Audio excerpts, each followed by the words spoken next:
ఇది అసుర సంధ్య వేళ. అసుర సంధ్య వేళ అందున త్రయోదశి ప్రవేశిస్తోంది, తెల్లవారితే. త్రయోదశి శైవ సాంప్రదాయమునందు చాలా విశిష్టమైనటువంటి తిథి. అటువంటి అసుర సంధ్య వేళలో పరమోత్కృష్టమైనటువంటి సంధ్యాకాలంలో కాశీక్షేత్రాన్ని స్మరించడమే చాలా గొప్ప విశేషం. నేను ఎందుచేత ఈ మాట అంటున్నానంటే, కాశీక్షేత్రాన్ని గురించినటువంటి విశేషములు అనేక పురాణాల్లో చెప్పబడ్డాయి. దాని గురించి స్కాందంలో కొంత ప్రస్తావన ఉంది. విశేషంగా బ్రహ్మవైవర్త పురాణంలో కాశీ గురించి చెప్పబడింది. కాశీకి అనేక పేర్లు. కాశీ అని మనం సాధారణంగా వ్యవహరిస్తూ ఉంటాం. రెండవది వారణాసి అని ఒక పేరు. మూడవది మహాశ్మశానము అని ఒక పేరు. ఎందుకనంటే వారణాసి వెళ్ళిన వాళ్ళు చూసుంటారు, సంకల్పం చెప్పేటప్పుడు మహాశ్మశాని అని చెప్తారు. దానికి మహాశ్మశానము అని ఒక పేరు. ఈ మూడు పేర్లతో ఉంటుంది కాశీ పట్టణం. ప్రపంచంలో భౌగోళికంగా భూమిని మనం అనేక పేర్లతో పిలిచినప్పుడు ఒక్కొక్క ఊరికి ఒక్కొక్క పేరు. ఇప్పుడు మన ఊరిని కాకినాడ కాకినాడ అని పిలుస్తున్నాం. అసలు దీని పేరు కాకినాడ కాదు, దీని అసలు పేరు కోకనదము. కోకనదము అని ఎందుకు పిలిచారంటే, ఎక్కడ పడితే అక్కడ పూర్వం ఈ పట్టణంలో చెరువులు ఉండేవిట. చెరువులుండి అరవిరిసినటువంటి ఎర్రతామరలతో నిండి ఉండేది ఈ పట్టణం. అందుకే మీరు ఇప్పటికీ చూడండి, ఎక్కడ చూసిన చెరువులు కనపడతాయి. బాలాజీ చెరువు అలా. ఇప్పుడంటే చెరువులు లేవనుకోండి, అవి కప్పెట్టేసి కొత్త కొత్త ప్రాంగణాలు వచ్చేస్తున్నాయి. కాబట్టి దీని పేరు కోకనదము. ఆ కోకనదము నానుడి యందు మారి మారి మారి మారి చిట్ట చివరికి ఇవాళ కాకినాడ అయింది. అలా మనం ఏదో ఆ ప్రాంతంలో ఉండేటటువంటి ఒక వైశిష్ట్యాన్ని దృష్టిలో పెట్టుకుని ఒక పేరు పెడుతూ ఉంటారు. కానీ కాశీ పట్టణానికి అలాగే వచ్చిందా పేరు, లేకపోతే అలా రావడం వెనకాతల ఏదైనా ఒక రహస్యం ఉన్నదా అంటే, వారణాసి అనబడేటటువంటిది పౌరాణికంగా వినపడేటటువంటి పేరు. ఎక్కువగా దాన్ని సంప్రదాయంలో వారణాసి అని పిలుస్తారు. వారణాసి అని పిలవడం వెనకాతల ఉన్న రహస్యం, గంగ ప్రవహించేటప్పుడు రెండు చోట్ల సంగమాన్ని చెందుతుంది. ఒకవైపు వారణ అన్నది నదితో సంగమాన్ని చెందుతుంది, వేరొక వైపు అసి అనబడేటటువంటి నదితో సంగమ స్థానాన్ని పొందుతుంది. రెండు నదీ సంగమ స్థానాల మధ్యలో ప్రవహించినటువంటి గంగానదీ పరివాహక ప్రాంతమును కలిగినటువంటి క్షేత్రం ఏదున్నదో దానికి వారణాసి అని పేరు. అయితే వారణాసికి ఎందుకంత గొప్పతనం వచ్చింది? మనం కాశీ వెళ్ళకపోతే జీవితంలో కాశీ నేను రాను అన్నవాడు ఉండడు. ఒక్కసారైనా కాశీ వెళ్ళాలండి అంటారు. పూర్వకాలంలో అయితే కాశీకి వెళ్ళినవాడు కాటికి వెళ్ళినట్లే అని ఒక సామెత ఉండేది. అలా తెలిసి కూడా మరి ఎందుకు కాశీ వెళ్ళడానికి సిద్ధపడేవారు? కాశీకి అంత గొప్పతనం ఎందుకు వచ్చింది? దీని గురించి నేను మాట్లాడవలసి వస్తే, నేను ఒక పురాణ వాక్కు గురించి చెప్పకుండా చెప్తే దానికి నేను ఒక పరిపూర్ణత ఇచ్చినవాడను కాను. మనకి యుగాల్లో కృతయుగము అని ఒక యుగం ప్రారంభంలో, ప్రతి యుగానికి ఒక యుగ పురుషుడు అని ఒక ఆయన ఉంటారు. అంటే ఆ యుగాన్ని, ఆ యుగము యొక్క ధర్మమును నడిపించేటటువంటి వాడు. కృతయుగంలో ఉండేటటువంటి ఆ యుగ పురుషుని యొక్క లక్షణములు ఎలా ఉండేవంటే, ఆయన యజ్ఞోపవీతం వేసుకుని చేతిలో జపమాల పట్టుకుని ఉండేవాడు. దానివలన మీకు ఏది సూచితమవుతుందంటే, ఆ కాలమునందు కృతయుగంలో ఉండేటటువంటి ప్రజలందరూ వైరాగ్య సంపత్తితో ఉండేవారు. తరువాత త్రేతాయుగం వచ్చింది.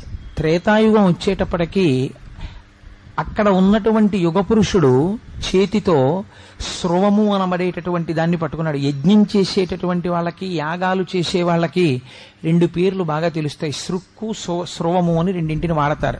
అంటే ఆ హవిస్సుని వాటిని తీసి అగ్నిహోత్రంలోకి వేస్తూ ఉంటారు. ఆ స్రవము చేతితో పట్టుకుని స్వధర్మానుష్ఠానపరుడైనటువంటి వ్యక్తిగా కనపడుతుండేవాడు త్రేతాయుగంలో. మూడవ యుగం ద్వాపర యుగం వచ్చేసరికి ఆయన ఖట్వాంగమును పట్టుకున్నాడు. ఖడ్గము, ధనస్సు, బాణములు పట్టుకుని కించిత్ పాపపుణ్యములు కలిపినటువంటి స్వరూపము కలిగిన వాడై కాఠిన్యముతో కూడిన మాటతో ఉండేవాడు. అందుకే ధనుర్బాణములను పట్టుకోవడం, ఖడ్గం పట్టుకోవడం దుష్ట సంహారాన్ని సూచిస్తుంది. ఖట్వాంగం పట్టుకోవడం ఒక గమ్మత్తైన లక్షణం. దాని గురించి నేను సూక్ష్మంగా మీకు వివరణ చేస్తాను. ఎందుకంటే పరమశివుడి యొక్క అష్టోత్తరంలో ఖట్వాంగి విష్ణువల్లభ అని ఆయనకి పేరు. ఖట్వాంగి అన్న నామానికి అక్కడ విశేషమైన వ్యాఖ్యానం చేస్తారు. ఖట్వాంగము అంటే మంచం కోడు పట్టుకుని ఉంటాడు. అందుకని ఆ ఖట్వాంగం పట్టుకోవడం ఎందుకు అలా పట్టుకుంటారు అంటే, చేసిన పాతకముల నుంచి విముక్తి పొందడానికి ఆ ఖట్వాంగమును ధరిస్తారు అని శాస్త్రమునందు ఒక ప్రమాణం ఉంది. కాబట్టి ఖట్వాంగమును పట్టుకుని ఆ ద్వాపర యుగంలో ఉన్న పురుషుడు కనపడతాడు. కలియుగం వచ్చేసరికి కలియుగంలో ఉండేటటువంటి కలిపురుషుడు చాలా విచిత్రమైన వేషధారణతో ఉంటాడు. చతుర్ముఖ బ్రహ్మగారు కలిపురుష ప్రవేశం జరిగినప్పుడు కలిపురుషుణ్ణి పిలిచారు. ఏది ఎలా ఉంటాడు అసలు, వాడిని సభలోకి రమ్మనండి అని. అంటే ఆయన పిశాచవదనంతో దిగంబరుడై తన ఎడమ చేతితో తన అంగమును పట్టుకొని కుడి చేతితో నాలుకను బాగా బయటికి సాగతీసి కుడి చేత్తో పట్టుకొని ఉండుండి వికారమైనటువంటి కరాళ నృత్యము చేస్తూ సభలోకొచ్చి వెర్రి నవ్వులు నవ్వుతూ నిలబడ్డాడు. చతుర్ముఖ బ్రహ్మగారు కించిత్ ఆగ్రహించారు, ఏమిటి వీడి ప్రవర్తన. మహాప్రభో, కలియుగం అంటే అలాగే ఉంటుంది. నేను లోకంలో ఉండేటటువంటి వాళ్ళందరినీ ఎలా పాడు చేస్తానంటే రెండింటి చేతనే పాడు చేస్తాను. ఒకటి కామసుఖమునందు విశృంఖలత్వము, దానికి ఇంకా వావి వరసలు కానీ సమయాసమయములు కానీ ఇలా చూడవచ్చా అని కానీ ఇలా చూడకూడదా అని కానీ ఇలా మాట్లాడవచ్చా అని కానీ ఇలా మాట్లాడకూడదా అని కానీ ఉండదు. ఎప్పుడూ సంసార సుఖమే పరమ ప్రయోజనమని మాట్లాడేటట్టుగా ప్రజల్ని పాడు చేస్తాను. రెండవది రసేంద్రియమునందు లౌల్యమును కల్పిస్తాను. ఎటువంటి వాడు కూడా ఎప్పుడూ తినడమే ప్రయోజనం, కడుపు కోసము తినడము శౌచము ఉండవు. తినడమే ప్రయోజనంగా తింటుంటారు. అస్తమానం తినడమే, ఏదో ఒకటి తింటూ ఉండడమే, ఆ తిండికి అర్థం ఉండదు. ఆనాడు వ్యాస భగవానుడు చెప్పినటువంటి మాటలు బ్రహ్మవైవర్త పురాణం చదివితే ఆశ్చర్యకరంగా ఉంటుంది. అభ్యంగన స్నానము అని చేస్తాం. అభ్యంగనం అంటే ఒంటికి నూనె రాసుకుని తలస్నానం చేస్తారు. అభ్యంగన స్నానం దేని గురించి చేస్తారు అంటే శరీరమునకు ఉన్నటువంటి పాపరాశిని ధ్వంసము చేసుకుని శౌచముతో కూడినటువంటి రీతిలో ఈశ్వరారాధనము చేసి వ్రతములు మొదలైనవి చేసేటప్పుడు పీటల మీద కూర్చునేటప్పుడు అభ్యంగనమాచరించాలని శాస్త్రం. కానీ రాబోయే కాలంలో స్త్రీ పురుషులు అభ్యంగన స్నానము బహువిధములవుతుంది. ఇళ్లల్లో రకరకాలైన అభ్యంగన స్నానం కేవలమును సౌందర్యవంతముగా ప్రకటించడానికి వాడతారు. ఆశ్చర్యం ఏమిటంటే క్షురకర్మ పురుషుడికి నిర్దేశింపబడింది. స్త్రీలు కూడా, కేశముల మాట నాకు తెలియదు కానీ ఏమో కనుబొమలని రకరకాలుగా స్త్రీలు కూడా క్షురకర్మ చేయించుకుంటారు. చేయించుకుని ఇటువంటి పాతక కృత్యము చేయవచ్చా? ఒక స్త్రీ తన కేశముల మీద ఒక క్షురకుడి యొక్క కత్తి పెట్టించుకోవచ్చా? అది ఎంతవరకు మంచి పని? అసలు అది సువాసినిత్వం అనిపించుకుంటుందా? అలా వేళావేళలు సమయాసమయములు లేకుండా అలా ప్రవర్తించవచ్చా? ఇవి ఉండవు కలియుగంలో. లేకుండా స్త్రీలు కూడా బహిరంగంగా తమ కేశములను సంస్కరింప చేసుకుని క్షురకర్మ చేసుకుని దేహ సౌందర్యమును ప్రకటించడమే పరమ ప్రయోజనం అన్నట్టుగా ప్రవర్తిస్తారు. ఇంకా నేను దాని గురించి ఎక్కువగా మాట్లాడితే కొంచెం కటువుగాను ఉంటుంది, చాలా మందికి సభలో బాధాకరంగా కూడా ఉండవచ్చు. అందుకని నేను ఎందుకు మాట్లాడాలి? కొద్దిగా మాట్లాడితే చాలు కదా, దాని గురించి మీరు తెలుసుకుని ఉంటారు. క్షేత్ర మహాత్యం చెప్పేటప్పుడు దాన్ని చెప్పకపోతే పరిపూర్ణత ఉండదు కాబట్టి దాన్ని స్పృశించడం. కాబట్టి ఇన్ని రకాలుగా సమాజము భ్రష్టమైపోతుంది. నేను పాడు చెయ్యడానికి మొట్టమొదట ఎవరిని పట్టుకుంటానో తెలుసా? ఎవడు భగవన్నామమును పట్టుకుంటాడో వాణ్ణే ముందు పాడు చేస్తాను. ఇందుచేత వాడు భగవన్నామం పట్టుకుని భగవంతుడి వైపుకి అడుగులేస్తాడేమోనని నాకు భయం. అందుకని అనేక రకములైన లౌల్యములను సృష్టించి వాణ్ణి కిందకి లాగేసే ప్రయత్నం చేస్తాను. ఊపిరాడనివ్వను. ఇంద్రియముల యొక్క లంపటంలో కొట్టుకునేటట్టు చేస్తాను కలియుగంలో అని ప్రతిజ్ఞ చేసి చతుర్ముఖ బ్రహ్మగారు అన్నారు, నీ యుగం ప్రారంభమైంది, నీ లక్షణం అది, కాబట్టి నువ్వు ప్రారంభం చెయ్యవచ్చు అంటే కలియుగం ప్రారంభమైంది.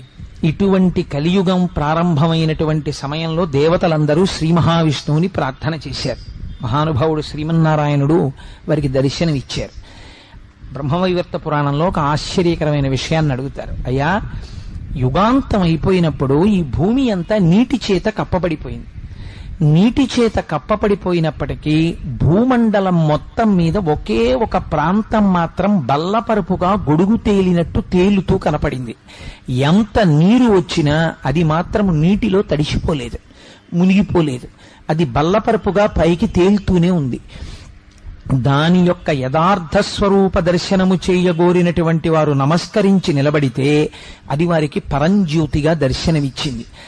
ఆ ప్రాంతమేమి, ఆ క్షేత్రమేమి, అది ఏ భూమండలం, ఎందుకు అలా తేలింది, అది మాత్రం లయం అయిపోయినప్పుడు బ్రహ్మాండం అంతా నీటిలో అది లయం అవదా, దాని గురించి మాకు చెప్పవలసింది అని అడిగారు. అప్పుడు శ్రీ మహావిష్ణువు దేవతలందరికీ చెప్పారు. దానికే వారణాసి అని పేరు. యుగాలు వెళ్ళిపోతాయి, కానీ ఒక్క వారణాసి పట్టణం మాత్రం యుగాంతంలో కూడా నీటి యందు మునిగిపోకుండా అలా గొడుగు రూపంలో మండలాకారంగా బోర్లించిన గొడుగు ఎలా ఉంటుందో అలా నీటి మీద తేలి ఉంటుంది.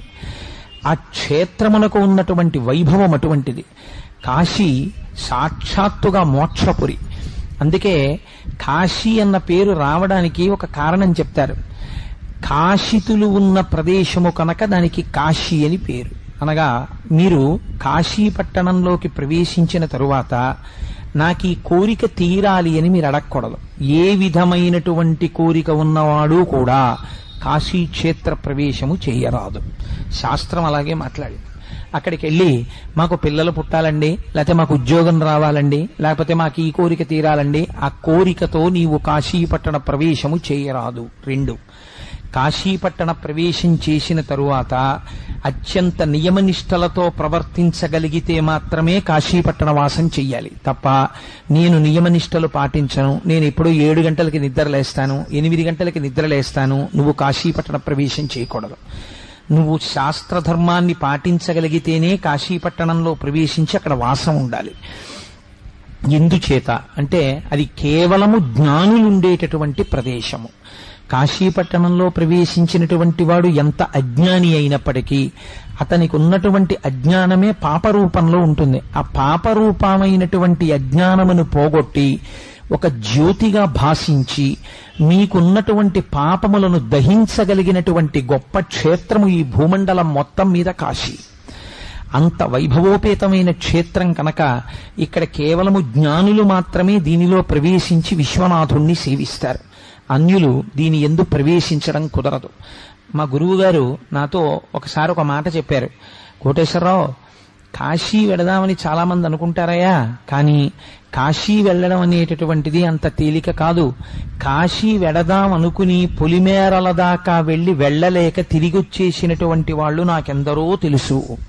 కాశీలోకి వెళ్ళడం అంత తేలిక కాదయా. కాశీ వెళ్ళాలంటే ఈశ్వరానుగ్రహం ఉండాలి.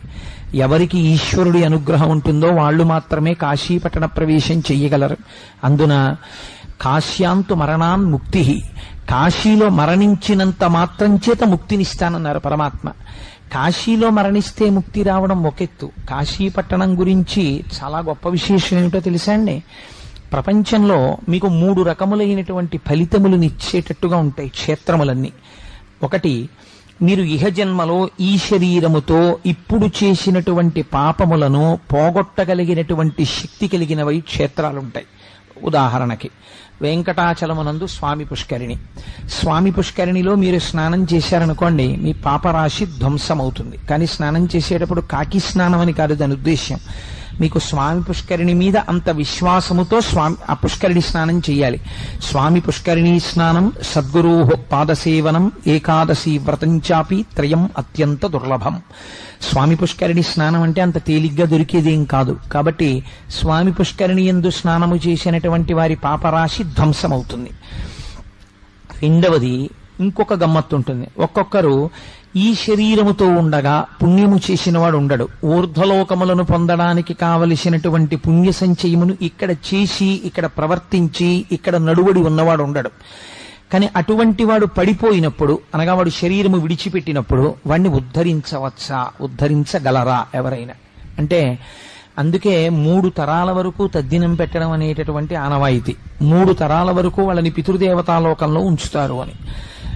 ఈ 3 తరాలలో ఎవరైనా తద్దినం సక్రమంగా పెట్టినా, తద్దినం సక్రమంగా పెట్టడం అంటే ఏంటి? ఏడుస్తూ ఏదో తప్పదు, వాడో తండ్రో తల్లో ఏదో చచ్చిపోయారు మనం పెట్టాలి కదా అని పెట్టిన తద్దినం కాదు. దాని పేరే శ్రాద్ధము. శ్రాద్ధము అనగా పరమశ్రద్ధతో నిర్వహించవలసినది. మార్కండేయ పురాణంలో దాని గురించి విస్తృతంగా మాట్లాడతారు. మీరు ఏది తింటారో అది పితృదేవతలకి పెట్టాలి. మీరు ఏది తిని వదిలిపెట్టారో అనగా శేషము ఏది ఉందో ఇంట్లో దాన్ని పితృదేవతలకి పెట్టకూడదు. ఓ కేజీ వంకాయలు ఇచ్చి మీరు 1/2 కేజీ వంకాయలు వండేసుకుని మిగిలిన 1/2 కేజీ వంకాయలు పితృదేవతలకు వాడకూడదు. మీరు ఆ రోజు తీసుకొచ్చి పితృదేవతలకు వాడాలి. కాబట్టి శ్రాద్ధమనగా శ్రద్ధతో నిర్వహించున్నది. శ్రాద్ధమును సక్రమముగా నిర్వహించి గయాక్షేత్రానికి వెళ్లి ఎవరైనా పిండ ప్రదానం చేస్తే అక్కడ శ్రీ మహావిష్ణువు యొక్క అనుగ్రహం చేత వాళ్ళు మోక్షమును పొందుతారు. కాబట్టి పుత్రుడు అని ఎప్పుడు అనిపించుకుంటాడు అని శాస్త్రం ఏందంటే కేవలం తల్లిదండ్రులకు పుట్టినటువంటి ప్రతి కొడుకు కాడు. కొడుకులందరూ కొడుకులని మీరు అనుకుంటున్నారేమో, శాస్త్రం అంది కొడుకులందరూ కొడుకులనుకో కుస్మా. కొడుకులు 5 రకాలుగా ఉంటారు. కొడుకు పుట్టినప్పుడు మొట్టమొదటి పుట్టినటువంటి కొడుకు రుణపుత్రుడు. ఒక్కొక్కడు గత జన్మలలో మనం వాడి దగ్గర రుణం ఉండిపోతాం, లేదా వాడు మనకి రుణం ఉండిపోతాడు. ఏదో ఉండిపోయింది, వాడి మనకి తీర్చవలసింది, వీడి శరీరం వెళ్ళిపోయింది, వాడు రుణం తీర్చుకోవడానికి వస్తాడు. వచ్చి కొంతకాలం చాలా మంచిగా తండ్రిని సేవించి తండ్రి అడుగుజాడలలో నడుస్తూ ఉంటాడు. ఉండి అకస్మాత్తుగా శరీరాన్ని వదిలిపెట్టేస్తాడు. అందుకే రుణానుబంధ రూపేణ పశుపత్ని సుతాలయా ఆ రుణపుత్రుడు అంటారు. రెండవ వాడు మిత్రపుత్రుడు.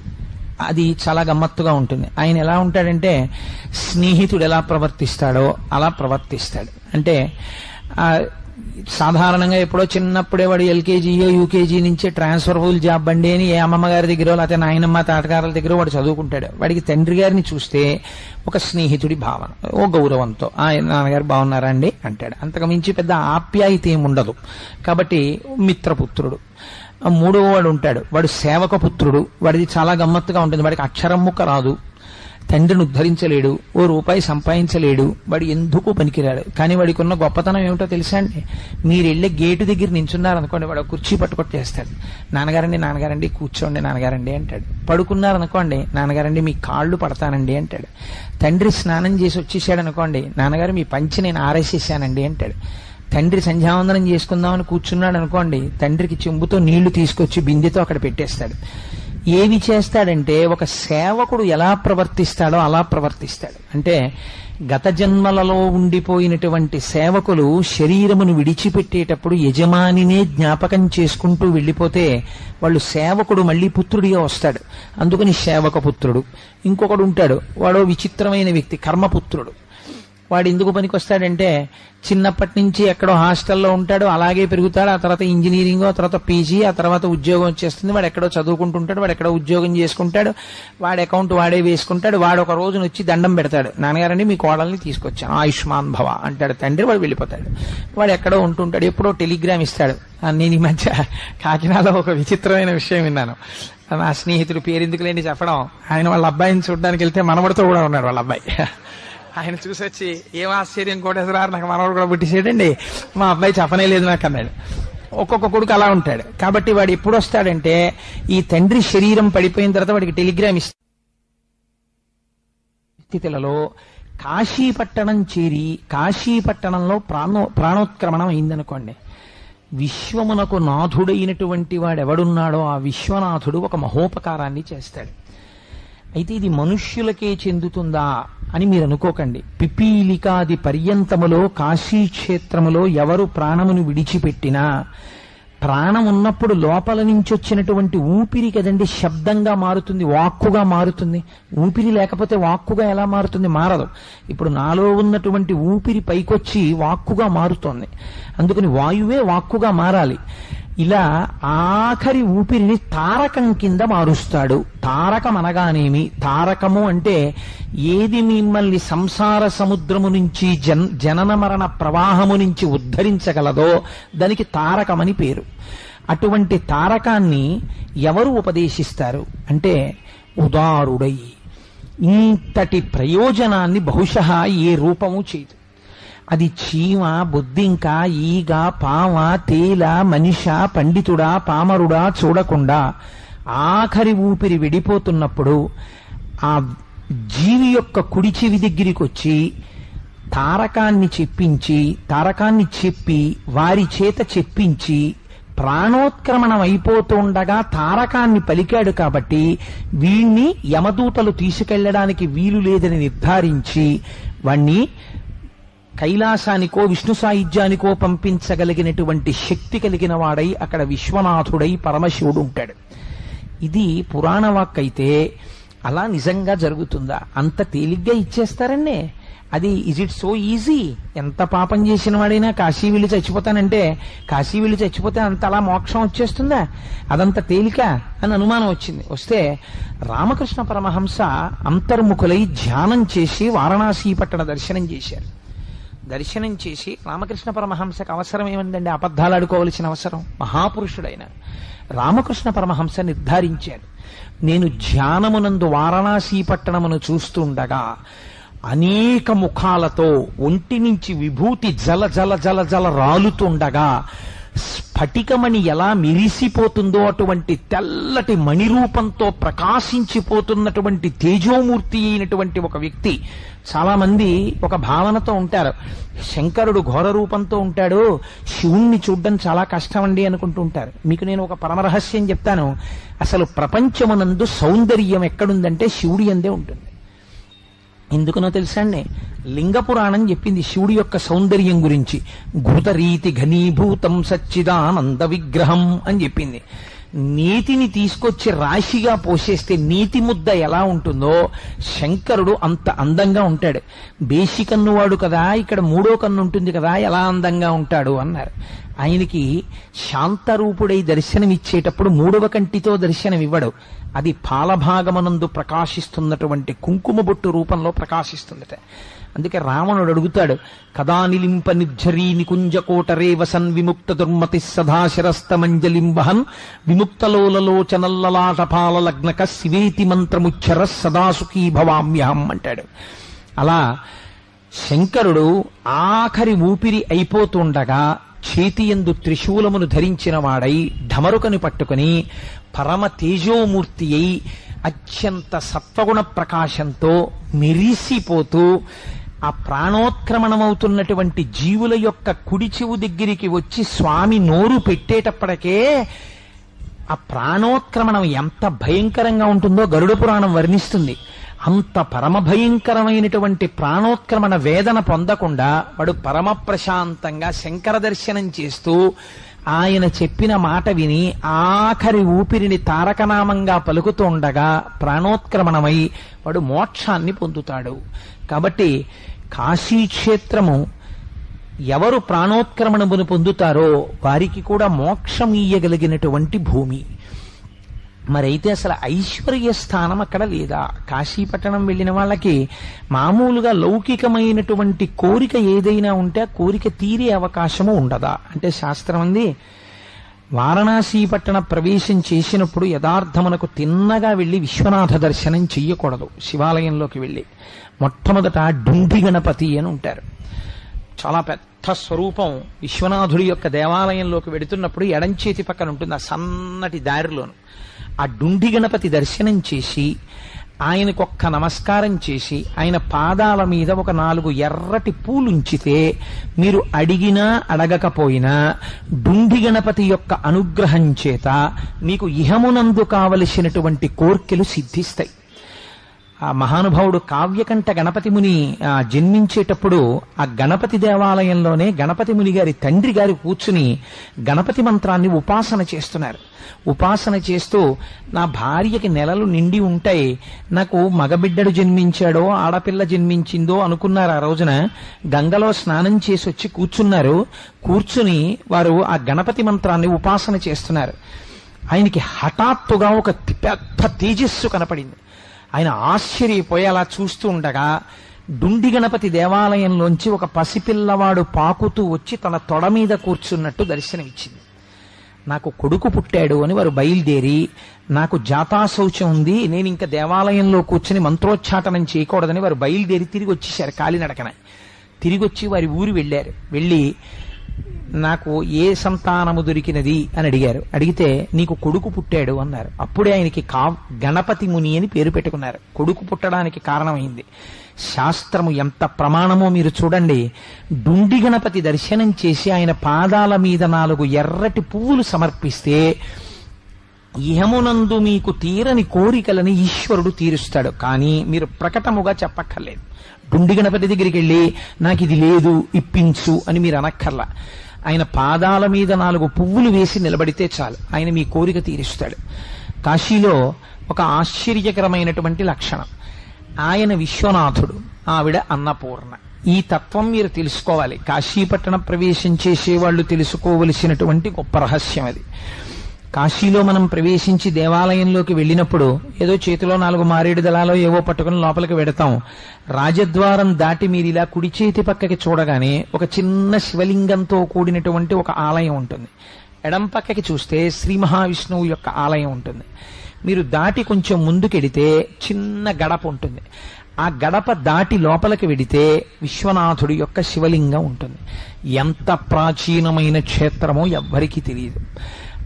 ఆశ్చర్యం ఏమిటో తెలుసా అండి, గొప్ప గొప్ప గురువుల్ని సేవించిన వారికి శంకరుడు విశ్వనాథుడి యొక్క దేవాలయంలో ప్రవేశించినప్పుడు తన సేవ చేయించుకుంటాడు.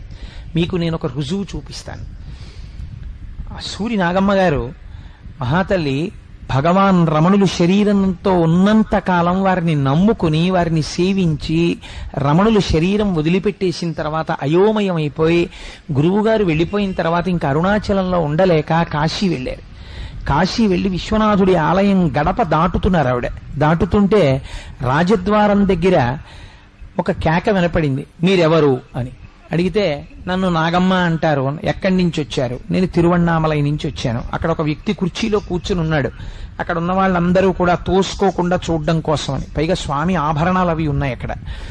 ఆయన అన్నాడు, మీరు తిరువణ్ణామలై నుంచి వచ్చారా, మీకు రమణులు తెలుసా అని అడిగాడు. అడిగితే రమణులని ఇంతకాలం సేవించాం అని.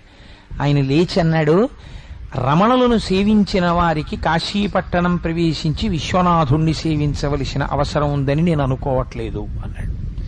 ఎంత మాట అన్నాడో చూడండి. అంటే ఇవాళ మా గురువు రమణులు శరీరంతో లేరు, ఆ శూన్యం తట్టుకోలేకే నేను వారణాసి వచ్చాను అన్నారు ఆవిడ. అంటే అక్కడ కూర్చున్నటువంటి ఆయన లేచి అన్నాడు, అమ్మా నేను ఇప్పుడే బయటికి వెళ్ళి వచ్చేస్తాను, మీరు కాసేపు ఇక్కడ కూర్చుని స్వామి ఆభరణాలు అవి కాపు కాస్తూ ఉండగలరా, ఒక 10 నిమిషాలు ఉంటాను అన్నారు ఆవిడ. ఆయన బయటికి వెళ్ళి 1 గంట పోయాక వచ్చాడు. వచ్చి అమ్మా ఎందుకు వెళ్ళాను ఎందుకు వచ్చానో తెలుసా, 1 గంట సేపు కాశీ క్షేత్రంలో విశ్వనాథుడి యొక్క శివలింగానికి ఆభరణములకు కాపుదలగా ఉండగలిగిన అదృష్టము సద్గురువైన రమణులను సేవించిన అదృష్టంగా నీకు పడింది, బయలుదేరన్నాడు. అప్పటికి వాళ్ళ అన్నగారు బయలుదేరుతున్నారు, ఏమైపోయింది సూర్యనాగమ్మ గారిని. కాశీ క్షేత్రం అంటే మాటలు కాదండి. మీరు ఇతపూర్వం ఎలా జీవించారన్న దానికి వారణాసిలోకి వెళ్ళగానే మీకు తాస్కాణం కనబడిపోతుంది. ఈ విశ్వనాథ క్షేత్రములోకి వెళ్ళి శివలింగానికి మీరు పట్టుకెళ్లవలసినది అనేది ఏమీ ఉండదు. శివుడికి అభిషేకం దేంతో గొప్ప, గంగతో గొప్ప. గంగ ఎక్కడి నుంచి ఉంది, అక్కడే గంగ ఉంది. గంగెందుకు గొప్ప, భవాంగపతితంతోయం పవిత్రమితి స్పృశు. ఇదొక విచిత్రమైన సిద్ధాంతం. అసలు గంగెందుకు గొప్ప అంటే శివుణ్ణి తాకింది కాబట్టి గొప్ప. ఎవరు చెప్పారు ఈ మాట? సాక్షాత్తు వాల్మీకి మహర్షి చెప్పారు రామాయణంలో. అటువంటి పరమశివుడు యొక్క శరీరాన్ని తాకి కింద పడడం చేత పవిత్రమై లోకము యొక్క పాపములను నశింపచేయగలిగిన గంగ యొక్క గొప్పతనాన్ని బ్రహ్మవైవర్త పురాణం ఏమని చెప్పిందో తెలుసా అండి? మిగిలినటువంటి క్షేత్రములు కాని మిగిలినటువంటి పుష్కరణులు కాని పాపములు తీయగలిగిన శక్తి ఎక్కడ నుంచి పొందుతాయంటే కాశీక్షేత్రము నుంచి పొందుతాయని. కాశీక్షేత్రం ఇస్తూ ఉంటుంది వాటికి ఆ శక్తిని. ఇస్తే ఆ శక్తి చేత పాపాలని తీస్తాయి అని నిర్ధారించింది. అటువంటి గంగ గొప్పతనం ఎక్కడిది? పరమశివుడి యొక్క శరీరమును తాకుట చేత. ఇప్పుడు ఈ గంగ మీరు ఎక్కడి నుంచి తేవాలి? ఆకాశీలోంచే తేవాలి. అక్కడే కాస్త గంగ పట్టుకెళ్ళి ఆ శివుడి యొక్క తల మీద పోశారనుకోండి, మీరు తెచ్చినది అన్నది ఏమైనా ఉన్నదా? ఏమీ లేదు. అంటే మీకు ఇందులో ఏమిటి తెలుస్తోంది? ఈశ్వరుడికి మీరివ్వగలిగినది లేదు. మీరేమివ్వాలి మరి అంటే, ఈ సృష్టి అంతా ఆయనదే అని తెలుసుకుని గంగ శివుడి మీద పడడం చేత మీరు పవిత్రులవ్వాలి. ఆయన కాదు పవిత్రం అవడం. శివుడిని తాకి గంగ పవిత్రమైంది, గంగ పోసి శివుడు పవిత్రం అవడం ఏమిటి? గంగ శివుడి మీద పోసి మీరు తెలుసుకోవాలి, ఈ సమస్త బ్రహ్మాండములు సమస్త ఐశ్వర్యములు వాడివి, వాడివైన ఐశ్వర్యాన్ని నాకు వాడిచ్చాడు, నన్ను ధన్యుణ్ణి చేశాడు అని మీరు తెలుసుకుని జ్ఞానమునందు నిలబడడం కాశీక్షేత్రంలో విశ్వనాథలింగము ముందు నిలబడము యొక్క రుజువు. అలా నిలబడగలగాలి. నిలబడి మీరు ఇన్ని నీళ్లు పోశారనుకోండి చాలు, తృప్తి. ఇంకేం చెయ్యాలి? అభిషేకం ఇంకేం లేదు, ఇన్ని నీళ్లు పోసేస్తే చాలు. అందుకే కాశీక్షేత్రంలో ఒక గమ్మత్తు, జ్ఞానం ఆవిర్భవించేటప్పుడు దానికి ఏమైనా వెనకాతల ప్రీసపోజిషన్ ఉంటుందా అంటే ఇది ఉండాలి, ఈ క్వాలిఫికేషన్ ఉంటే జ్ఞానం ఇస్తామని ఏమైనా ఉంటుందా అంటే బిఏ సిలబస్ అంతా పాస్ అయి చదువుకున్న వాడికి బిఏ డిగ్రీ ఇచ్చినట్టు ఈశ్వరుడు జ్ఞానం ఇచ్చేటప్పుడు ఏమి చూస్తాడు అంటే ఈశ్వరుడు జ్ఞానం ఇచ్చేటప్పుడు చూసేదేదో తెలుసా అండి? మీరు పొందేటటువంటి పరితాపం ఒక్కటే. ఈశ్వర నాకేముందని నేను జ్ఞానం పొందగలను, నాకేమీ లేదు, కాబట్టి నువ్వే నాకు జ్ఞానమునిచ్చి నన్ను కటాక్షించు అని మీరు శరణాగతి చేసి వెళ్లి నిలబడితే ఆ కారణం చేత ఈశ్వరుడు మీకు జ్ఞానం ఇస్తాడు. ఆయన విశ్వనాథుడు కనుక ఇవ్వగలడు. అందుకే శౌచాశౌచ నియమం లేదు. ఎవరైనా విశ్వనాథుడి దగ్గరికి వెళ్ళి ఆయన విశ్వనాథుడు, మీరు బిడ్డలు వెళ్ళి ఆయన మీద అభిషేకం చేసేస్తారు. చేసేసి ఆలయానికి ఎడం పక్క కొంచెం లోపలికి వెడితే ఒక మూల అన్నపూర్ణమ్మ తల్లి ఉంటుంది. చిత్రం ఏమిటో తెలుసా అండి? ఆవిడ ఇలా చేత్తో గరిట పట్టుకుని సిద్ధంగా ఉంటుంది. ఉభౌ దర్వీ కుంభౌ మణిగణక సంభావిత గుణౌ దధానా పాణిభ్యామృతరస మృష్ణాన్న కలితౌ అని లలితా సహస్రనామ స్తోత్రంలో అన్నదా అనొక నామం. అన్నమిచ్చేటటువంటి తల్లి ఆవిడే. కాబట్టి అందుకే ఆ అమ్మవారికి శర్వాణి అని ఒక పేరు, చాలా గొప్ప పేరు శర్వాణి అన్న పేరు. ఎందుకంటే శర్వుని భార్య శర్వాణి. భూమి నుంచి సమస్త ఐశ్వర్యమును ఇవ్వగలిగినటువంటి తత్వానికి శర్వాణి అంటారు. అది ఈశ్వరుడు యొక్క శక్తి. ఆ శక్తినే శ్రీ మహావిష్ణువు యొక్క శక్తిగా చెప్తే శ్రీదేవి భూదేవిగా చెప్తారు. అందుకే శర్వ అన్న నామం విష్ణువుకి ఉంటుంది, శివుడికి ఉంటుంది. అది గమ్మత్తు. కాబట్టి శర్వాణి అంటే శర్వుడి యొక్క భార్య. ఇప్పుడు ఆవిడ అన్నపూర్ణగా నిలబడినది. విశ్వనాథుడైన వాడు అన్నం పెట్టలేడా? జ్ఞానమే ఇవ్వగలిగిన వాడు మీకు అన్నం పెట్టలేడా? అది ఆయనే పెట్టచ్చు కదా అన్నం.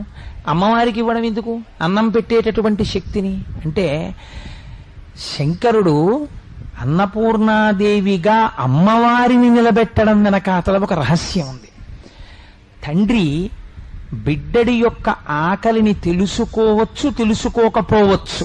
ఎందుకనంటే ఇది సృష్టిలో మీకు అందరికీ తెలుసున్న రహస్యమే. తండ్రి సాధారణంగా ఏదో పనిలో ఉంటాడు, ఎవరో ఇంటికి వస్తారు, వాళ్ళతో ఏదో మాట్లాడుతుంటాడు, వాళ్ళు వెళ్ళిపోతారు, ఇంకోళ్ళు వస్తారు, వాళ్ళు వెళ్ళిపోతారు, ఇంకోళ్ళు వస్తారు, మాట్లాడుతుంటాడు. 9 అయిపోతుంది, 9:15 అయిపోతుంది. అమ్మా ఆకలేసేస్తోందమ్మా, ఆకలేసేస్తోందమ్మా అంటాడు పిల్లాడు. అమ్మకి తెలుసు. ఆవిడ నిశ్శబ్దంగా లోపలికెళ్ళి నువ్వు తినేసేయని గబగబా కంచంలో పెట్టి పిల్లాడికి పెట్టేస్తుంది. అదే తండ్రిని నమ్ముకున్నాడు అనుకోండి, వాడికి రాత్రి 10 అయినా అన్నం ఉండదు. ఎందుకని నేను ఒక యథార్థాన్ని మీకు ఆవిష్కరిస్తున్నాను. అమ్మకే ఉంది. అలా పోషించగలిగిన శక్తి అమ్మదే. పురుష స్వరూపంతో అటువంటి పోషణ జరగదు. పైగా శాస్త్రమనందు ఒక మర్యాద ఉంది. ఏమిటా మర్యాద అంటే ప్రకృతిగా ఆవిడ పోషింపచేస్తుంది, ప్రకృతిగా ఆవిడ నిలబెడుతుంది. ప్రకృతిగా మీకు ఈ భూమి వాయువు ఇవన్నీ అమ్మవారి తత్వంగా చెప్తాం. అందుచేత ఆవిడ మీకు అన్నమును పెట్టగలిగిన శక్తి. ఈ అన్నం పెట్టడం అంటే మీ చేతిలో పెట్టడం కాదు, అన్నం పెట్టడం, అన్నాన్ని పొందడం, అన్నాన్ని తినడం, తిన్న అన్నాన్ని జీర్ణం చేసుకోవడం, ఇవి చాలా అవసరమైనటువంటి విషయాలు. ఐశ్వర్యం ఎంతో ఉంది ఇంట్లో, బోలెడంత ఐశ్వర్యం ఉంది, కానీ ఈయన ఏమీ తినకూడదు. ఈయన ఏం తింటుంటాడంటే మందులు ఒకటే తింటుంటాడు. గ్లాసు నీళ్లు, మందులు, టాబ్లెట్లు ఇన్ని తింటాడు, ఇంత మజ్జిగో ఇంత జావో తాగుతాడు. ఎందుకనండి అన్నారు అనుకోండి, ఏది పడదు, ఏది తినకూడదు. ఇంట్లో ఉండవా? అన్నీ ఉంటాయి. అందుకే రుద్రాభిషేకం చేస్తే ఏమడుగుతారో తెలుసా అండి? ద్రాపేయం ధస్సస్పతే దరిద్రం నీలలోహిత. స్వామి నీకు చేసినటువంటి ఈ అభిషేకం చేత ఉండడం కాదు, ఉన్న పదార్థాన్ని తిని జీర్ణం చేసుకోగలిగినటువంటి శక్తి కూడా మా యందు ఉండాలి. లేకపోతే ఇంటిలో ఉన్నదానికి లోపలికి వెళ్లేదానికి మధ్యలో ఒక అంతరం ఏర్పడిపోతుంది, అది లోపలికి వెళ్ళదు, అదొక దరిద్రమే. కనుక అలా ఉండాలి అంటే అన్నపూర్ణాతత్వమై అమ్మ పెడుతుంది. అమ్మ పెట్టింది అనుకోండి, మనకి ఒక చిన్న ఆభిజాత్యం వస్తుంది. నా అంతటి వాణ్ణి నేను, ఇంత గొప్పవాణ్ణి, ఇంతటి రాజాధిరాజుని, ఇంత పాండిత్యం ఉన్నవాణ్ణి, ఇంత ఐశ్వర్యం ఉన్నవాణ్ణి, బొత్తిగా ఒక ఆడదాని ముందుకెళ్ళి అమ్మా భవతి భిక్షాందేహి, అమ్మా అన్నం పెట్టమ్మా అని చేయి చాపడమా అని చిన్న కినుక వస్తుందేమో ఎవరికైనానని, ఒరే అమ్మ దగ్గరికి వెళ్ళి అన్నం అడగడానికి అమ్మ అన్నం పెట్టమ్మా అని అడగడం జీవితంలో వరం రా, అలా అడగడానికి నువ్వు సంకోచించవలసిన పని లేదని మనకి మార్గదర్శకత్వం చెయ్యడానికి విశ్వనాథుడు భిక్షాపాత్ర పట్టుకుని ఆది భిక్షువై తాని ముందు నించున్నాడు. ఆయనే నించుంటే నించోడానికి నీకేం బాధ, నువ్వు నించోవచ్చు వెనకాలని. అందుకని ఆయన ఆది భిక్షువై నిలబడ్డాడు. అందుకే ఆ అద్భుతమైనటువంటి అన్నపూర్ణాష్టకం చేస్తారు. నిత్యానందకరీ వరాభయకరీ సౌందర్య రత్నాకరీ అని. అందులో కాశీపురాధీశ్వరి భిక్షాందేహి కృపావలంబనకరీ మాతా అన్నపూర్ణేశ్వరి అని. ఆ భిక్ష ఎటువంటి భిక్షో తెలుసా అండి? భిక్ష అంటే మీరు కేవలం అన్నం భిక్ష కింద వేయడం అనుకుంటారేమో, పొరపాటది. పోతన గారు భాగవతంలో ఒక శ్లోకం చెప్తారు. భిక్షాపాత్రికనిచ్చెను యక్షేషుడు వామననకు అక్షయమనుచున్ సాక్షాత్కరించి పెట్టెను భిక్షుడకు భవాని పూర్ణ భిక్ష నరేంద్ర అన్నారు. మర్యాద తెలుసున్న వాళ్ళు అలాగే మాట్లాడతారు. ఎంత అందంగా మాట్లాడారో తెలుసండి. ఆవిడ పూర్ణ భిక్ష పెట్టగలదు. పూర్ణ భిక్ష అంటే ఏమిటో తెలుసండి? ఇహమునందు ఈ శరీరానికి తినేయడమే ప్రయోజనంగా తినేయడానికి కాదు తినడం, దేని కొరకు తినడం పూర్తి చేశారు శంకర భగవత్పాదులు. ఏం కావాలో తెలుసా అమ్మా నాకు? జ్ఞాన వైరాగ్య సిద్ధ్యర్థం భిక్షాం దేహి చ పార్వతి మోక్షద్వార కవాటపాటనకరీ కాశీపురాధీశ్వరి భిక్షాం దేహి కృపావలంబనకరీ మాతా అన్నపూర్ణేశ్వరి. నిజంగా అష్టకం మనసుని కుదిపేస్తుంది. అలా ఉంటుంది. ఆవిడ మోక్షద్వార కవాటమును తీస్తుంది. ఎలా తీస్తుందో తెలుసా అండి? ఇదే అన్నపూర్ణమ్మ యొక్క తత్వాన్ని అర్థం చేసుకుని మీరు ఒక్క 2 నిమిషాలు అక్కడ కూర్చుని ధ్యానం చెయ్యాలి. తల్లి దగ్గర ఒక గొప్ప గుణం ఉంటుంది. ఆవిడ ఏం చేస్తుందంటే అలిపు ఆ చేతిలో ఒక పెద్ద మధుపాత్ర పట్టుకుంటుంది. అంటే తేనెతో ఉంటుంది ఆ పాత్ర. దాని మీద సీతాకోక చిలుకలు ఎగురుతుంటాయి. ఒక చేత్తో గరిటె పట్టుకుంటుంది. ఇది 2 రకాలుగా వర్తిస్తుంది. లేదా మీరు పాయసాన్నం అని పిలవచ్చు, దోషమేం లేదు. ఇందులో రహస్యం ఏమిటో తెలుసా అండి? ఈ చేత్తో పట్టుకున్నటువంటి మణిమయమైన బంగారు పాత్ర, ఈ చేతితో పట్టుకున్న తెడ్డు. ఇందులో కొంతమంది ఏమడుగుతారంటే అన్నపూర్ణమ్మ దగ్గరికి వెళ్ళి అమ్మ నాకెప్పుడు అన్నానికి లోటు రాకూడదమ్మా, అమ్మ నాకెప్పుడు అమ్మ దగ్గరికి వెళ్ళి అమ్మ నాకు అన్నానికి లోటు రాకుండా అన్నం పెట్టమ్మా అని అడిగినటువంటి వాడు అడగడం చేత కాని వాడంటాను నేను. అమ్మని అడగడం ఏమిటండి? అమ్మ నా కడుపు నిండా అన్నం పెట్టని. నీ కడుపు నిండా సృష్టిలో పెట్టిన వ్యక్తి ఎవరైనా ఉంటే అమ్మ ఒక్కతే. భార్యకి కూడా స్థానం లేదు. నిర్దాక్షిణ్యం ఆ విషయంలో. ఆ తీర్పు చెప్పడానికి నేనేం భయపడను. భార్యకి కూడా ఏదో ఒకనాడు అలకొచ్చి అన్నం పెట్టేటప్పుడు కోపంతో వెళ్ళిపోవచ్చేమో, కానీ పిల్లాన్ని కొట్టవలసి వచ్చినా అన్నం తిన్న తర్వాత కొడదాం, కొట్టి అన్నాన్ని కూర్చోబెడితే కడుపు నిండా తినడేమోనని కొట్టడాన్ని కోపాన్ని వాయిదా వేసుకుని కడుపు నిండా నింపగలిగినటువంటి ఔదార్యమూర్తి సృష్టిలో అమ్మ ఒక్కతే. అటువంటి అమ్మ అన్నపూర్ణమ్మ దగ్గరికి వెళ్ళి నువ్వు అన్నం అడగడం ఎందుకు? నువ్వు వెళ్ళి ఇలా అంటే చాలు, ఆ అమ్మ నీకు పెట్టేస్తుంది ఏం కావాలో. నువ్వు అడగక్కర్లేదు. నువ్వు అడగవలసింది వేరొకటి ఉంది, అది తెలుసుకోవాలి ఆ తత్వాన్ని. చేతిలో అమ్మ స్వర్ణభాండాన్ని పట్టుకుంది, స్వర్ణపాత్ర పట్టుకుంది. దీని రహస్యం ఏమిటో తెలుసా అండి? దాని మీద సీతాకోక చిలుకలు తిరుగుతున్నాయి. ఏమిటి సీతాకోక చిలుకలు? సీతాకోక చిలుకని సంస్కృతంలో షట్పదం అని పిలుస్తారు.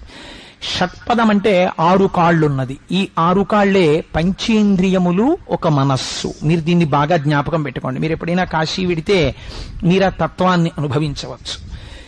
ఈ పంచేంద్రియములు ఏం చేస్తాయంటే ఎప్పుడు లోకమునందు తిరుగుతుంటాయి. ఇంద్రియముల యొక్క సుఖాన్ని కోరుకుంటాయి. కలిపురుషుడి యొక్క ప్రేరణ అది. ఇప్పుడు అమ్మవారి అనుగ్రహం కలిగిందనుకోండి, ఆవిడ ఏం చేస్తుందో తెలుసా అండి? మామూలుగా అన్నం పెట్టి ఇంద్రియాల్ని పోషించడం కాదు. శంకర భగవత్పాదుల్లా వెళ్ళి అడిగిన వాళ్ళు ఉంటారు. వాళ్ళు ఏమడిగారు? వాళ్ళు మామూలుగా అడగలేదు. అమ్మా నువ్వు మోక్షద్వార కవాటమును ఇలా తీయగలవు. ఆ గొళ్ళెం పెట్టేసింది. ఈ గొళ్ళెం ఎవరు పడితే వాళ్ళు తీయలేరు. ఆఫీసర్ గారి రూమ్ కి వెడితే ఓ 2 చిన్న అడ్డతలుపులు ఇలా వేసి ఉన్నాయి, ఓ కట్టెని వేళ్లాడుతోంది. ఇంతోటి అడ్డతలుపులు మనం తీసేసి ఈ కట్టెని తీసుకుని లోపలికి వెళ్ళలేమేంటి? కానీ మీ బేసిక్ కన్నా 4 బేసిక్లు తక్కువ ఉన్నటువంటి మెసెంజర్ ఒకడు ఉంటాడు అక్కడ, వాడే తీయగలడు. ఎందుకు తీయగలడు అంటే అది పొజిషన్ వాల్యూ. ఆయన అక్కడ ఆ పొజిషన్ లో ఉన్నాడు, ఆయనే తీయగలడు. అమ్మవారికి ఉన్న గొప్పతనం ఏమిటో తెలుసా అండి? మోక్షద్వార కవాటమును ఆవిడ మాత్రమే తీసి మిమ్మల్ని విశ్వనాథుడిలో కలపగలదు. ఎలా తీయగలదు అంటే, ఆవిడ ఈ షట్పదమై పంచేంద్రియములు, మనస్సు, అన్నాన్ని బాగా తిని లోకము వైపుకు తిరిగేటట్టు చేయగలిగిన ఆవిడే చేస్తుంది. మాయామానుష రూపంతో ఉంటుంది అమ్మవారు. అందుకే సుందరకాండలో ఒకే సీతమ్మ రావణాసుడు కోలా కనపడింది, హనుమకి ఒకలా కనపడింది. అదే అమ్మవారు అనుగ్రహించింది అనుకోండి, అమ్మ జ్ఞాన వైరాగ్య సిద్ధ్యర్థం భిక్షాం దేహి చ పార్వతి. ఇది మా స్వామి జగద్గురువులు శంకర భగవత్పాదులు ఈ జాతికి పెట్టిన భిక్ష. రేపు వీడికి చదువుకోవడం వచ్చో రాదో అన్నపూర్ణమ్మ దగ్గరికి వెడితే నేను రాసిద్దాం వీడు చదువుకుంటాడని మహానుభావుడు స్తోత్రం చేశాడు. ఆయన కర్మ ఆయనకి లేక నడువడి నేర్పారు. అక్కడికి వెళ్లి అడగాలి, అమ్మ నాకేమిస్తావో తెలుసా? అన్నంతో పాటు జ్ఞాన వైరాగ్య సిద్ధ్యర్థం, నాకు జ్ఞాన వైరాగ్యములను కూడా అయ్యి. అనుభవించిన సుఖము సుఖము కాదు, నేను ఈశ్వరుణ్ణి చేరుకోవాలన్న జ్ఞానాన్ని నాకు ఈ సుఖము సుఖము కాదని వైరాగ్య సంపత్తిని. వైరాగ్యం అంటే చాలా మంది అనుకుంటారు ఇంద్రియాలని అరికట్టడం వైరాగ్యం అనుకుంటారు. ఇంద్రియాన్ని అరికట్టడం వైరాగ్యం కాదండి. నేను మీకు ఒక ఉదాహరణ చెప్తాను. అంతకన్నా నేను నీచమైన ఉపమానం చెప్తే సభాముఖంగా బాగుండదు. ఒక వేసవికాలం ఉందనుకోండి, మీ ముందు ఒక గ్లాసుడు మజ్జిగ తీసుకొచ్చి అక్కడ పెట్టి చల్లటి ఒక శీతల పానీయాన్ని తీసుకొచ్చి అక్కడ పెట్టారనుకోండి, మీరు ప్రయత్నపూర్వకంగా ఆ శీతల పానీయం వంక చూసి ఏదో మనసు చంపుకొని తాగకుండా ఎలాగో అలా నిగ్రహించుకుని దాన్ని వదిలిపెట్టడం కాదు, దాన్ని చూసి ఇది నా ఆరోగ్యమునకు భంగమును చేస్తుంది, పైకి చల్లగా కనపడుతుంది కానీ ఇది ఆరోగ్య భంగము, కాబట్టి నేను దీన్ని స్వీకరించాను అని గ్లాసులో ఉన్న మజ్జిగని ప్రీతితో మీరు సేవించి, అటువైపు ఉన్నటువంటి కూల్ డ్రింక్ సీసా వంక చూసి కూడా మీ మనస్సు అయ్యో నేను తాగలేకపోయానని ఏడవకుండా ఉండగలిగితే దానికి వైరాగ్యమని పేరు. ఇంద్రియములు చెలించకూడదు, ఇంద్రియాన్ని నిగ్రహించడం కాదు. ఎప్పుడు వస్తుంది అది?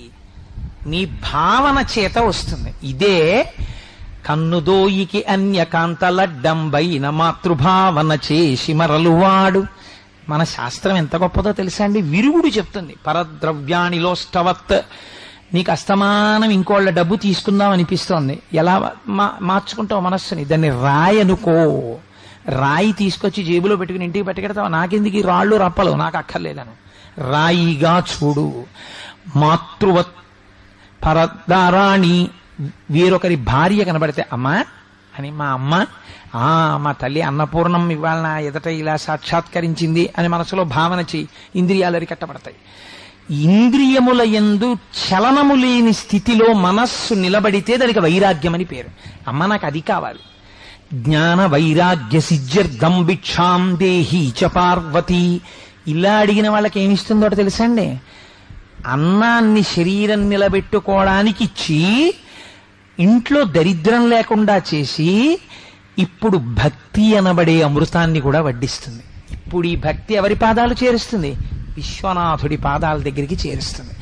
అమ్మ అనుగ్రహం ఉన్నవాడు అయ్య దగ్గరికి చేరిపోతాడు. అందుకని మోక్షద్వార కవాట పాలనకరి కాశీపురాధీశ్వరి భిక్షాం దేహి కృపావలంబనకరి మాతాన్నపూర్ణేశ్వరి.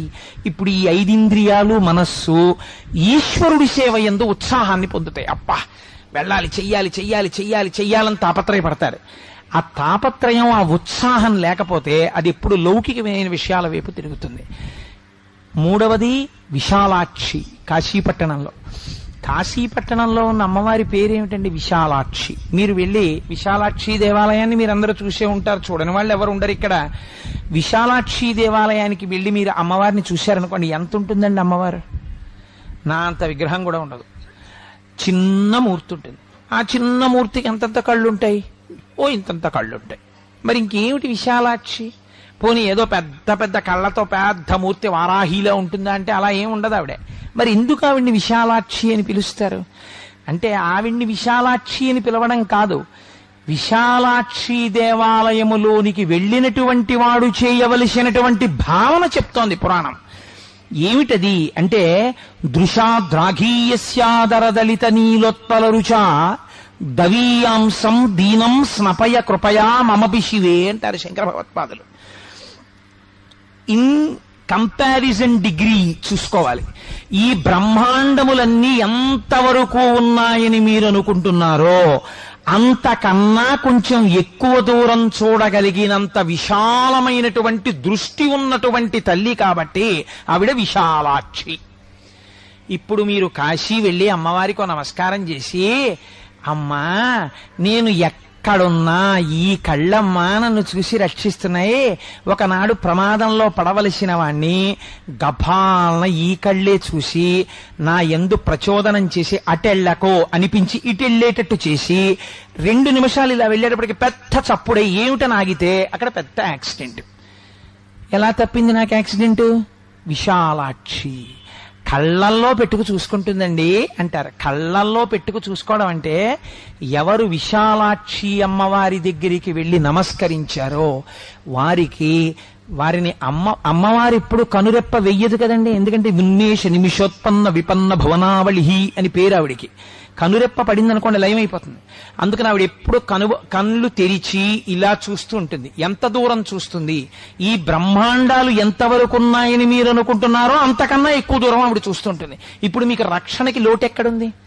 కాబట్టి దీన్ని న్యాసము అంటారంటే మీ రక్షణ భారమును విశాలాక్షి దగ్గర విడిచిపెట్టాలి.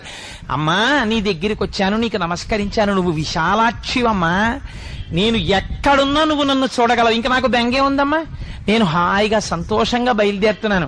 అమ్మా నేను ఎప్పుడైనా పొరపాటు చేసేటట్టుగా నా మనస్సు ప్రవర్తిస్తే వెంటనే నా మనస్సుని సరిదిద్ది ఎవరి రూపంలోనో వచ్చి నా మనస్సు భ్రంశమును పొందకుండా నన్ను కాపాడు స్మా తల్లి. ఇది మీరు అడగవలసింది విశాలాక్షిని. మీ మనస్సు సంస్కార బలాన్ని పెంచుకోవడానికి కావలసిన రక్షణ మీరు అడగాలి. అడిగి తిరిగి వస్తే విశాలాక్షి దర్శనం. కాశీక్షేత్రమునందున్నటువంటి మహోత్కృష్టమైనటువంటి లింగస్వరూపం వేరొకటి ఉంది. ఎక్కడిదో తెలుసా అండి ఆ లింగస్వరూపం? మీరు విశ్వనాథుని యొక్క దేవాలయ సందర్శనం చేసి బయటికి వచ్చి తిరిగి వస్తున్నప్పుడు ఎడంచేతి పక్కన అన్నపూర్ణమ్మ దేవాలయము అని ఒక దేవాలయం ఉంటుంది. ఆ దేవాలయం లోపలికి మీరు వెళ్ళగానే కుడి చేతి పక్కకి తిరిగితే కోణంలో కొంచెం లోపలికి ఒక శివలింగం ఉంటుంది. శ్రీచక్రేశ్వరుడు అంటారు. చాలా మంది అసలు ఆ శివలింగం దగ్గరికి వెళ్లరు. ఒక్క మారేడు దళం కాదు కదా, ఒక పువ్వు కూడా వేయరు. ఒకవేళ వెళ్ళినా మంచిదే, తెలియకుండా వేసినా మంచిదే. చాలా మంది నేను చూశాను వారణాసి క్షేత్రంలో అసలు ఆ శ్రీచక్రేశ్వరుడి దగ్గరికి వెళ్లరు. కానీ ఆ శివలింగం ఎందుకు వచ్చిందో తెలుసా అండి? అసలు ఆ శ్రీచక్రేశ్వరుడు ఎంత శక్తివంతుడో చెప్తే మీరు ఆశ్చర్యపోతారు. భాస్కరరాయల వారిని వారు లలితా సహస్రనామ స్తోత్రానికి భాష్యం చేశారు. వారు భాష్యం చేస్తున్నప్పుడు మహాచతుషష్ఠి కోటి యోగిని గణసేవిత అని ఒక నామం అమ్మవారికి. అంటే 64 కోట్ల మంది దేవతల చేత ఆవిడ సేవింపబడుతుంది. ఒకనాడు ఆయన గంగానదీ తీరంలో కూర్చుని భాష్యం రాస్తున్నప్పుడు కుంకుమానంద స్వాముల వారిని ఆ రోజుల్లో గంగ ఒడ్డున ఒక స్వామి ఉండేవారు. ఆయన చాలా మహానుభావుడు, గొప్ప పాండితీ ప్రకర్ష ఉన్నవారు. వారి దగ్గర ఉండేటటువంటి బ్రాహ్మణులు శిష్యులు కొంతమంది ఏమిటో లలితా సహస్రానికి భాస్కర్ రాయలు గారు భాష్యం చేస్తున్నారట, అంత గొప్పవాడా, మేము వెళ్ళి కొన్ని ప్రశ్నలు వేస్తాం వెయ్యమా అన్నారు. అంటే కుంకుమానంద స్వామి అన్నారు అలాగే వెళ్ళి అడగండి అన్నారు. వీళ్ళందరూ వెళ్ళి ఆయన్ని అడిగారు, అయ్యా మీరు లలితా సహస్రానికి భాష్యం రాస్తున్నారు కదా, మహాచతుషష్ఠి కోటి యోగిని గణసేవిత అన్న నామంలో అమ్మవారిని సేవించే 64 కోట్ల మంది దేవతలు ఎవరు, ఏ వాహనం ఎక్కుతారు, వాళ్ళ పేర్లు ఏమిటి, ఏ ఆయుధాలు పట్టుకుంటారు, మాకు చెప్పండి అన్నారు. వెంటనే భాస్కర్ రాయల వారు అన్నారు, ఓహో మీకు వాళ్ళందరి పేర్లు వివరాలు కావాలా, ఒక పని చేయండి, సాయంకాలం స్నానం చేసి సంధ్యావందనం చేసుకుని రండి, వచ్చి గంగానది ఒడ్డున కూర్చోండి, మీ అందరికీ చెప్తానన్నారు. సాయంకాలం వీళ్ళందరూ స్నానం చేసి వచ్చి కూర్చున్నారు. కూర్చుని భాస్కర్ రాయల వారి వంక చూశారు. ఆయన ఒక్కసారి అమ్మవారికి నమస్కారం చేశారు. లలితా సహస్ర భాష్యం చేసే ముందు భాస్కర్ రాయల వారికి ఎన్ని ఆశ్చర్యకరమైన విశేషాలు జరిగాయండి. ఒక్క నమస్కారం చేసేటప్పటికి ఒకేసారి ఆకాశంలో 64 కోట్ల గొంతులు వినపడ్డాయి. ఎవరి పేరు, ఎవరి ఆయుధాలు, ఎవరి వాహనం వాళ్ళు చెప్పుకుంటున్నారు. అన్ని భాస్కర్ రాయల వారి గొంతుతో వినపడ్డాయి. వినపడితే బ్రాహ్మణులు ఆశ్చర్యపోయి కుంకుమానంద స్వామి దగ్గరికి పరిగెత్తారు. 64 కోట్ల గొంతులతో భాస్కర్ రాయలు ఎలా మాట్లాడాడని అడిగారు. ఇప్పుడు చూడండి మీరని వారు కమండలంలో నీళ్లు తీసి వాళ్ళ కళ్ళకి రాసి పంపారు. వాళ్ళు వెళ్లి నిలబడితే 64 కోట్ల మంది దేవతలు గంగానదీ తీరంలో ఆకాశంలో నిలబడ్డారు. వాహనాల మీద నిలబడి ఎవరి వాహనాన్ని, ఎవరి పేరుని, ఎవరి శక్తిని వాళ్ళు చెప్పుకున్నారు. చెప్పుకుంటుంటే భాస్కరరాయల వారి కుడి భుజం మీద లలితామ్మ, ఎడం భుజం మీద శ్యామలాదేవి కూర్చుని దర్శనమిచ్చారు. అప్పుడు వచ్చి భాస్కరరాయల వారి కాళ్ల మీద పడ్డారు.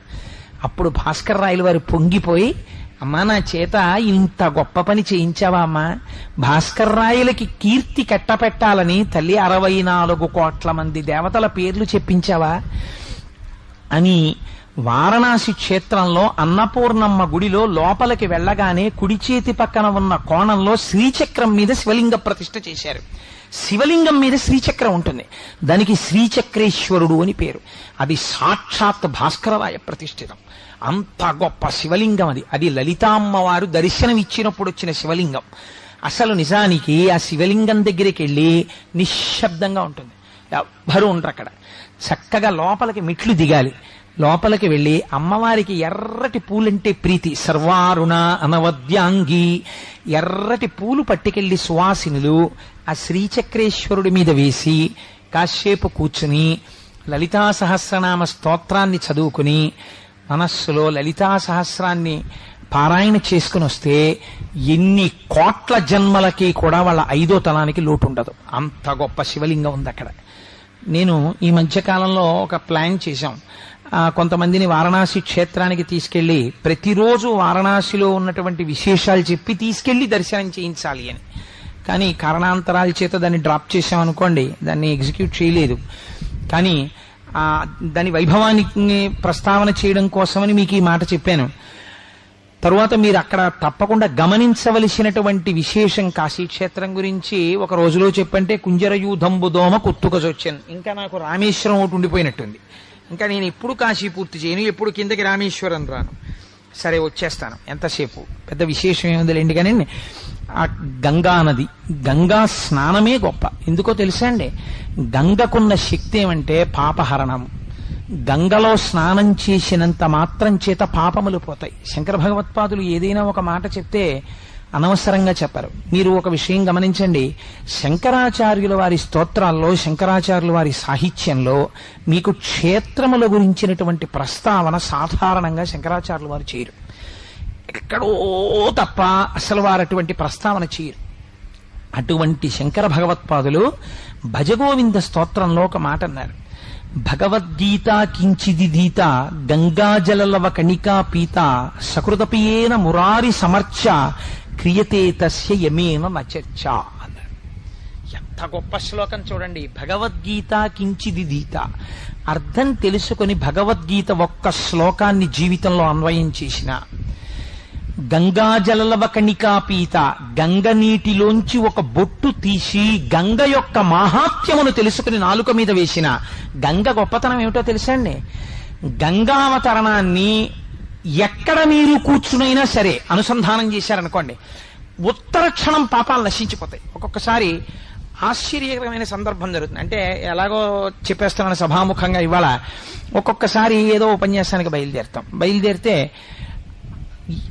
పొరపాటు జరిగింది. మనం ఇవాళ ఇప్పుడు మళ్ళీ ఇంటికి వెళ్లి స్నానం చేస్తే తప్ప యథార్థానికి వేదిక మీదకి వెళ్ళకూడదు. ఎందుకంటే మనకి తెలుసు ఇక్కడ ఒక పొరపాటు జరిగిందని తెలుసు, మనం అక్కడికి వెళ్లి గబుక్కుని ముట్టుకున్నామని తెలుసు, మరి ఎలా ఇప్పుడు వేదిక మీదకి వెళ్లి మాట్లాడడం అన్న అనుమానం వస్తుంది. అప్పుడు ఏం చేస్తారో తెలుసా అండి, ఒక్క క్షణం గబగబోబ సగర చక్రవర్తి 60,000 మంది కుమారులు, అసమంజసుడు, అంశుమంతుడు వాళ్ళు వెళ్లడం, భూమిని తవ్వేయడం, ఆ కపిల మహర్షి చూడడం, అది చచ్చిపోవడం, వాళ్ళందరూ బూడిదైపోవడం, అక్కడి నుంచి భగీరథుడు వెళ్లడం, తపస్సు చేయడం, బ్రహ్మగారేమో అలా ఎలా పడుతుంది శంకరుణ్ణి పిలవమండం, శంకరుడు రావడం, జడలు విప్పుకుని నిలబడడం, గంగా అహంకరించడం, ఆ జటాజూటంలో తిరగడం, విడిచిపెట్టేయడం, కింద పడ్డం, గంగ ప్రవహించడం, ఓసారి మనసులో స్మరించుకుని వేదిక ఎక్కేస్తారు పెద్దలు. నేను చాలా మంది పెద్దల దగ్గర అంతే పోతుంది ఆ దోషం. గంగావతరణాన్ని స్మరిస్తే పాపాలు పోతాయండి. మేము ఒకసారి వారణాసి వెళ్ళాం, ఎవరో తీసుకెళ్తే, ఎవరో ఆర్గనైజ్ చేసినప్పుడు వెళ్ళాం. అది అప్పుడు మేము కొంతమంది ఏం చేసామంటే సెలెక్టివ్గా ప్రత్యేకించి పడవలు తీసుకుని ఆ గంగ మధ్యలో ఉన్నటువంటి ఒక సైకతానికి వెళ్ళిపోయి హాయిగా అసుర సంధ్య వేళ ఆ సైకతంలో కూర్చుని ఎదురుగుండా విశ్వనాథుడి యొక్క దేవాలయ శిఖరాన్ని చూస్తూ అక్కడ గంగావతరణం చెప్పుకుని గంగావతరణం చెప్పుకుని ఆ గంగ తల మీద చల్లుకుని మళ్లీ పడవెక్కి వచ్చేసాం. అసలు వారణాసిలో మీరు చూడవలసింది అది చూడాలి. చాలా మంది కాశీ వెళ్ళాం అంటారు. తప్పు లేదనుకోండి, మంచిదే వెళ్ళడం. వారణా దగ్గర నుంచి అస్సీ వరకు మీరు పడవ మీద వెళ్ళాలి. 2 నదీ సంగమాలు, వాటి మధ్యలో ఉన్న గంగా పరివాహ ప్రాంతం ఏదుందో అది వారణాసి. మీరిక్కడ ఒక్క విషయం చాలా జాగ్రత్తగా గమనించాలి. గంగ హరిద్వార్లోనూ ఉంది కదా, గంగ ఋషికేశ్లోనూ ఉంది కదా, గంగ కాశీకి పైన ఉంది కదా. మరి కాశీ గంగా అని ఎందుకు పిలుస్తారు? కాశీ గంగ అట్టుకొచ్చామండి అంటారు, గంగ పూజ చేశామండి అంటారు. గంగకి పూజ ఏమిటండి? గంగని తలుచుకుంటే, గంగని స్మరిస్తే గంగ హారతి అని గంగకి పూజ చేసేస్తుంటారు సాయంకాలం అక్కడ. మళ్ళీ మీరు వచ్చి గంగకి పూజ ఎందుకు? అసలు ఎందుకు గంగకి పూజ చేయడం? గంగ పరమ పవిత్రం, అందులో స్నానం చేస్తే మీ పాపాలు తీసేస్తోంది. అటువంటి గంగమ్మ తల్లికి మళ్లీ వచ్చి మీరు పూజ చేయడం, ఏదో తీసుకురావడం, లేకపోతే కాశీ చెంబండి, కాశీ గంగండి అంటుంటారు.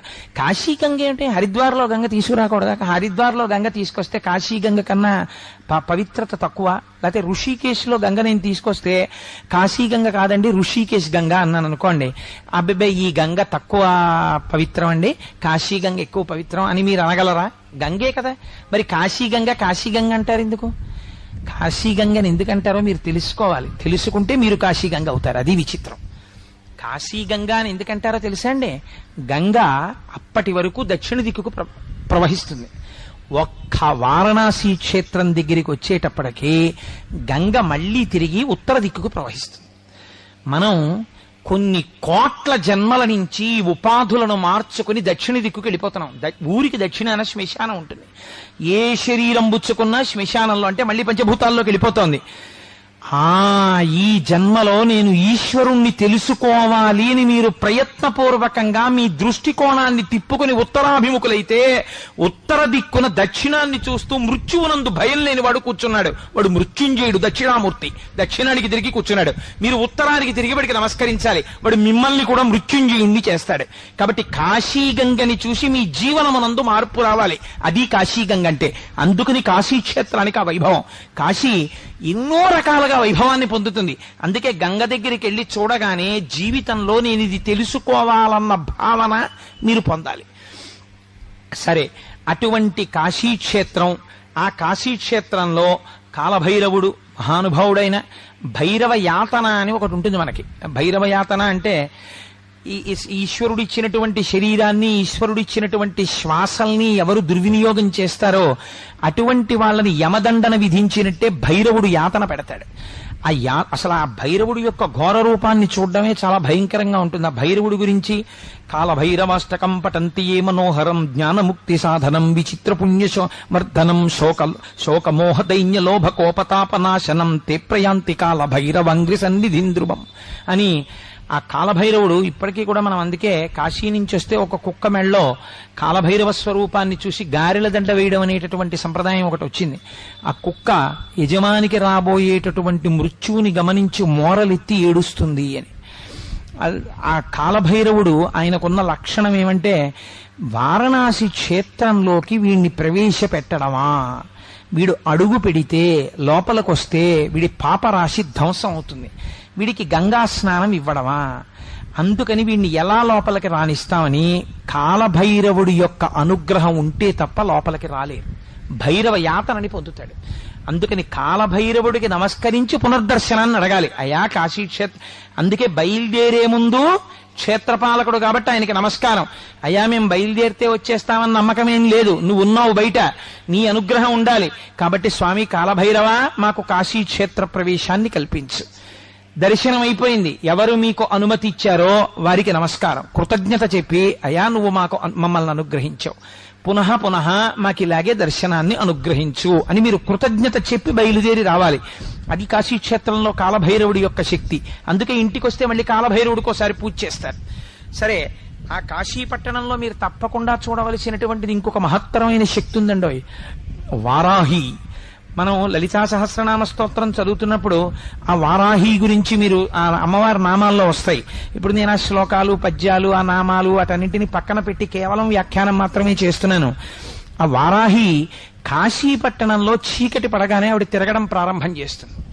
చీకటి పడగానే ఆవిడ క్షేత్రపారకురాలు, ఆవిడ తిరుగుతుంది కాశీ అంతా. వారాహి దర్శనాన్ని మామూలుగా మీరు ఇలా ఎదురుగుండా వెళ్ళి కూడా చూడలేరు, చూడడానికి భయపడతారు. అందుకని ఎంత ధైర్యం ఉన్నవాడు, ఎంత గుండె ధైర్యం ఉన్నవాడు కూడా వారాహి క్షేత్రంలో అమ్మవారి ముందుకెళ్లి నిలబడి అమ్మవారిని చూడరు. ఆవిడికి ఏం చేస్తారంటే తెల్లవారిన తర్వాత 4:30-5 గంటలకి ఇంకా సూర్యోదయం అవుతుందనగా అమ్మవారి తిరిగి వచ్చేస్తుంది. తిరిగి వచ్చేసి దేవాలయ ప్రవేశం చేస్తుంది. అర్చకులు కూడా ఒక్క 10 నిమిషాలో 20 నిమిషాలో లోపలుండి గబగబా అమ్మవారికి పూజ చేసేసి తలుపులు వేసేస్తారు. ఆవిడ పగటి పూట పడుకుని నిద్రపోతుంది. కాబట్టి మీరు సూర్యోదయం అయిపోయే లోపల వారాహి దర్శనం చేసేయాలి. వారాహి దేవాలయం పైకి వెడితే స్లాబ్కి కన్నాలుంటాయి, ఒక 4-5 కన్నాలు. అక్కడ నిలబడి మీరు ఆ కన్నాల్లోంచి చూస్తే వారాహి రూపం కనపడుతుంది. అసలు ఆ కన్నంలోంచి అమ్మవారిని చూస్తేనే అమ్మ బాబోయ్ అని ఒళ్ళు పులకరించి అలా నిలబడిపోతారు. అలా ఉంటుంది ఆవిడ తేజస్సు.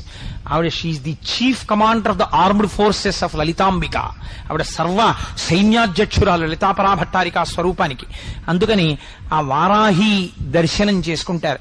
సరే, ఇన్ని రకాలుగా కాశీ క్షేత్రము అత్యద్భుతమైనటువంటి క్షేత్రం. అందుకే కాశీ వెళ్ళినటువంటి వాడు కాటికెళ్ళినవాడు అనేవారు. కాటికెళ్ళినవాడు అనడానికి కారణం ఏంటంటే కాటికెళ్ళినవాడు తిరిగి రాడు కదా. కాశీ వెళ్ళినవాడు కూడా మోక్షాన్ని పొందుతాడు. పూర్వకాలంలో ప్రయత్నపూర్వకంగా కాశీ క్షేత్ర దర్శనమే లక్ష్యంగా పెట్టుకుని వెళ్ళిపోయి ఆ కాశీలో ఉండిపోయేవారు. ఇంకా కొంతకాలం అయిపోయిన తర్వాత సంసారంలో ఏదో 2 తరాలు 3 తరాలు చూసేసాను చాలనుకుంటే ఇంకా కాశీ వెళ్ళిపోయేవారు. సరే, ఒక్క విషయం నేను మనవి చేయకపోతే కాశీ క్షేత్రం గురించి నేను అన్యాయంగా చెప్పిన వాడిని అవుతాను. మీరు కాశీలో పుణ్యం చేస్తే ఎన్ని కోట్ల రెట్లు ఫలితం పడుతుందో కాశీ వెళ్లి అమర్యాదగా ప్రవర్తించినా కూడా మీకు పాపము అన్ని కోట్ల రెట్లు పడుతుంది. కాబట్టి కాశీ వెళ్ళిన వాళ్ళు చాలా మర్యాదగా ప్రవర్తించడం నేర్చుకోవాలి. కాశీ క్షేత్రం మనతో రాలేదు కదా, ఎవడో పక్కన లేడు కదా అని వ్యంగ్యాలు, వెటకారాలు, ప్రసంగాలు అక్కడ చేశారనుకోండి, చూసేవాడు ఉన్నాడు, వాడేస్తాడు ఖాతాలో. కాబట్టి కాశీ